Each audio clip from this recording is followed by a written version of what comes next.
standard 9 chapter 16 science 2 chapter नाव काय heredity and variations okay part 5 the monohybrid cross cross म्हणजे काय असतं सॅक्च्युअल reproduction काय असतं सॅक्च्युअल रिप्रोडक्शन द मोनोहायब्रिड म्हणजे बघा प्लीज ध्यान बघा इथे मला मोनो म्हणजे सिंगल पॅरेंट्स काय असतं सिंगल काय असतं सिंगल हायब्रिड म्हणजे काय असतं इज इंटरसेक्शन काय असतं इंटरक्रॉस काय असतं intercross the cross take place between the two organism म्हणजे मेल येणार आणि फिमेल येणार त्यांना मेल आणि female they are the two organism by considering only one pair of chromosome okay त्याच्यामध्ये दोघांचा एक मिळून एक क्रोमोझोम तयार होणार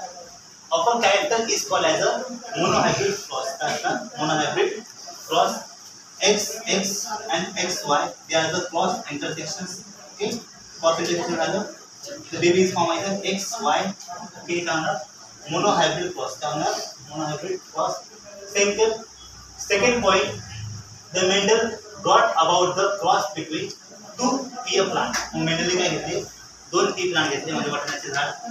आणि त्याच्यामध्ये काय कन्सिडर केलं जी हाईट असते का असते हाईट कन्सिडर केलं with only one pair of a content the characters याच्यामध्ये काय केलं एकच कॅरेक्टरिस्टिक घेतलं ते हाईटचं घेतलं माझी एकाची हाईट होती जास्त टॉल म्हणून कॅपिटल टी टी एकाची हाईट होती स्मॉल म्हणजे काय डॉग म्हणजे small T T the P plant height okay P plant height P plant height ह्याच्यामध्ये बघा जे टॉलवाले पी आहेत ते म्हणजे वाटाणे वगैरे त्यांना capital T T T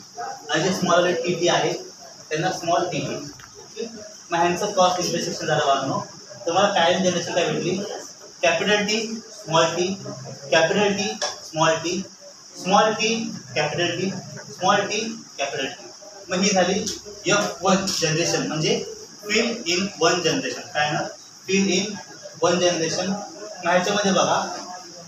phenotype काय असतात ऑल टाईप काय असतात ऑल टाईप जिनोटाईप म्हणजे त्यांची मुलं काय होते टी टी म्हणजे काय आलं जिनोटाईप म्हणजे काय आलं टी टी म्हणजे गॅमेट म्हणजे काय असतं जीन असतं काय असतं दे are the genetic material the after the marriage in the meiosis काय असतं मिओसिस तर जिनोटाईप बघा कॅपिटल टी स्मॉल टी